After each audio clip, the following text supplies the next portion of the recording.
Assalamualaikum warahmatullahi wabarakatuh. Alhamdulillah, saudara-saudara, bulan 10 cuaca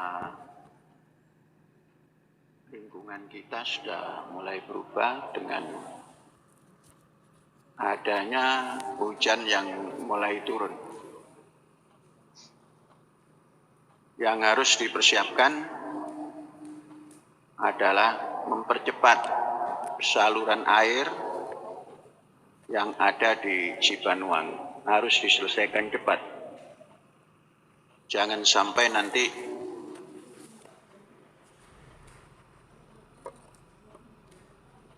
fondasi yang dibuat itu tergerus oleh air. Kalau kurang tenaga, ditambah lagi, dipercepat. Yang kedua, pertanian sudah harus dipersiapkan.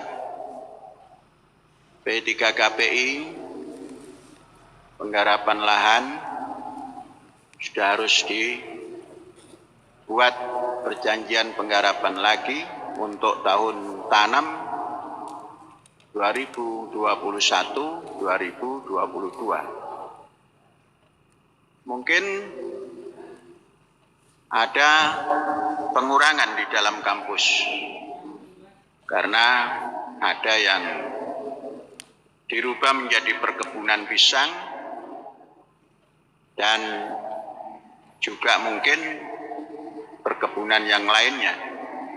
Namun di luar kampus ada tambahan yang cukup lumayan dengan lokasi yang sangat mendukung. Ada tambahan 32 hektar. Sekalipun kepemilikannya tidak harus memiliki oleh LKM, tapi penggarapannya adalah tetap P3KPI. Dimasukkan ke dalam penggarapan. Kemudian ada tempat yang tadinya digarap oleh P3KPI di luar kampus. Untuk tahun ini saya ingin menggarapnya sendiri dalam arti untuk penelitian lebih lanjut. Ini tentang pertanian. Kemudian bibit-bibit harus segera dipersiapkan sedini mungkin. Untuk yang 32 hektar itu air tersedia dengan baik. Kemudian untuk yang 8 hektar yang akan dipegang oleh Syekh, itu pun irigasinya sudah terjamin. Yang lain-lain mengikuti musim. Oleh sebab itu, bibit harus dipersiapkan, kemudian pupuk harus dipersiapkan.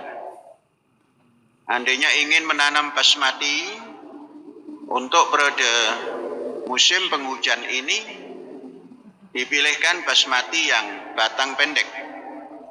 Untuk kemudian tahun periode selanjutnya, tahap kedua, boleh batang tinggi karena sudah akan masuk dalam musim yang jarang hujan. Kemudian ada bibit yang baru, katakanlah Koshi Hikari, itu pun sedang dipersiapkan lahannya untuk dikembangkan. Dan mudah-mudahan akan lebih cocok dari Koshi Hikari yang telah lampau. Ini tentang pertanian. Saudara-saudara, Badan Dunia, yaitu bagian meteorologinya PBB, mengingatkan kepada banyak negara tentang pemanasan global yang akan berakibat kepada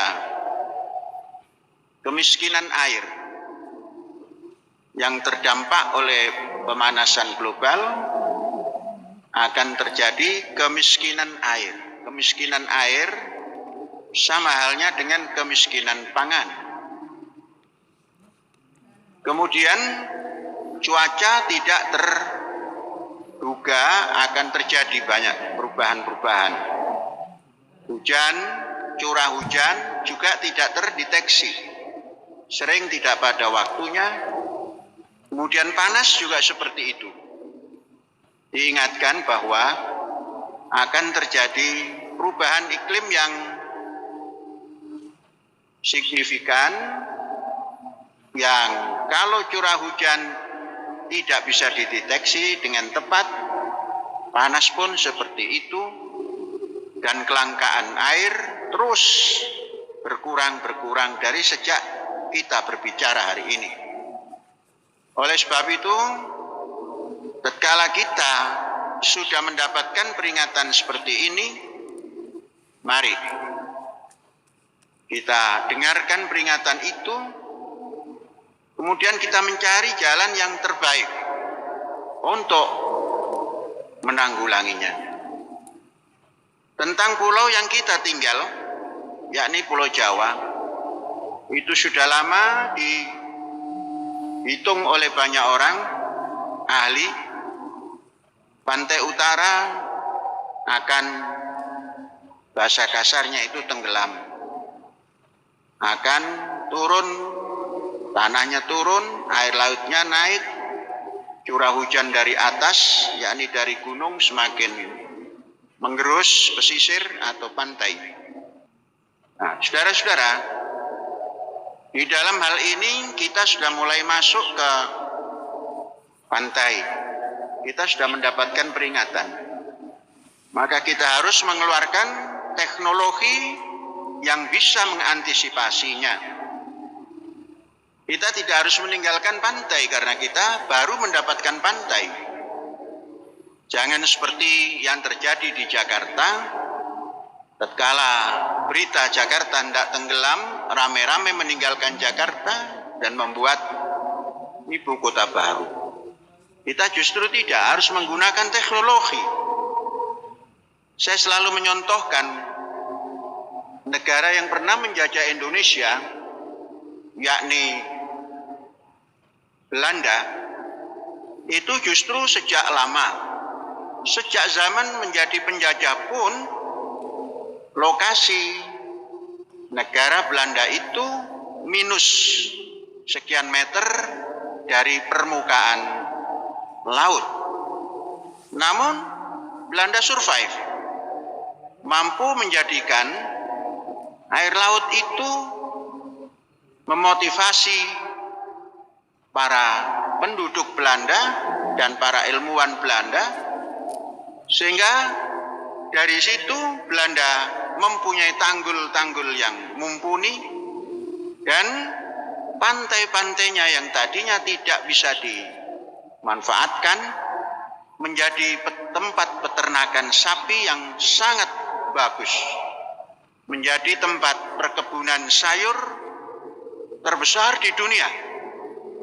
Padahal lokasinya sempit, tapi penghasil sayur mayur, umbi-umbian, bunga-bungaan itu terbesar di dunia. Kalau Amerika menjadi nomor 1 di dunia, orang memahami karena Amerika negaranya sangat luas daratannya. Tapi kalau Belanda yang luasnya hanya seperti Indramayu dan Cirebon, itu bisa menguasai dunia karena punya teknologi menghadapi laut. Oleh itu, tatkala kita sudah masuk ke laut, yang kita mulai dari sedikit demi sedikit, kita harus menciptakan teknologi. Paling tidak untuk 100 tahun ke depan, pantai yang kita hadapi itu tidak menemukan kendala-kendala daripada ketertenggelamannya. Minimal 100 tahun. Mengapa? Siklus itu 100 tahun.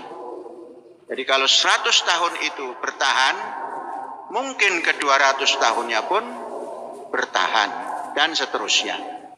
Oleh sebab itu, tatkala kita membangun, ini yang kita harus pegang teguh adalah lingkungan ini supaya ramah kepada kita. Supaya ramah kepada kita. Apapun yang kita lakukan, mengevolusi daripada lingkungan, itu harus hasil evolusinya itu ramah kepada penghuninya. Kalau kita secara fisik sudah tidak berevolusi lagi, tapi secara lingkungan dan secara sosial budaya terus berevolusi. Oleh sebab itu, mari kita jadikan evolusi budaya yang diciptakan manusia ini selalu mempunyai efek ramah kepada penghuni. Oleh itu, kita lakukan segala sesuatu berdasar perhitungan yang baik.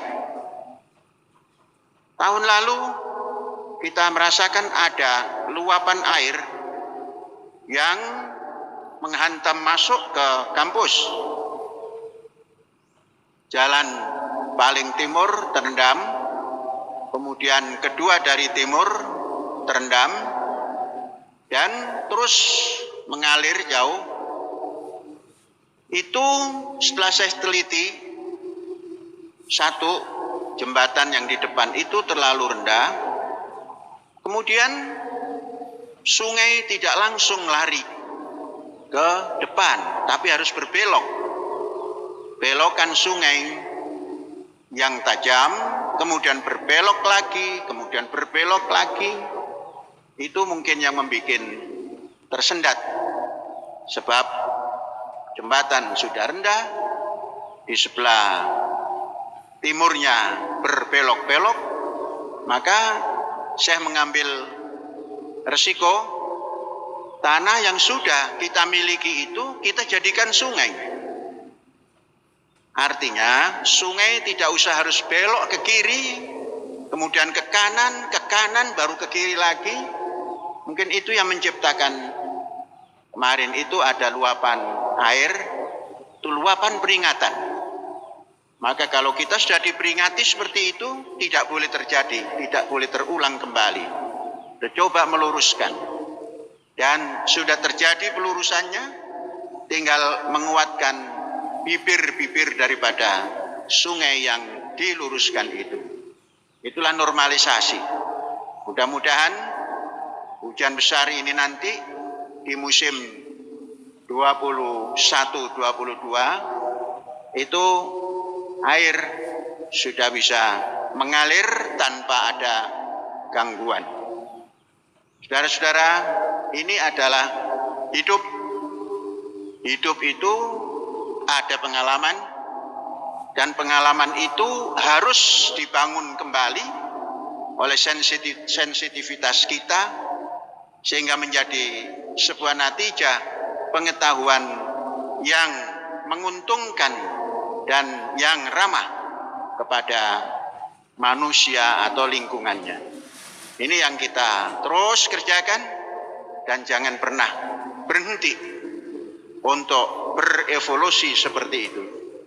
Hadza wallahu yar'ana wa yahfazuna walhamdulillahi rabbil alamin. Merdeka.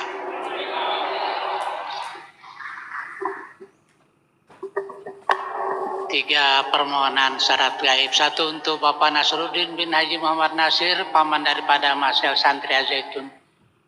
Dua, Bapak Bambang Triwibowo bin Sugino, adik kandung daripada Fesboy karyawan Zaitun. Dan terakhir Ibu Tinur binti Saryawan, ibu kandung daripada Abdul Salim karyawan Zaitun. Alhamdulillahirabbil alamin.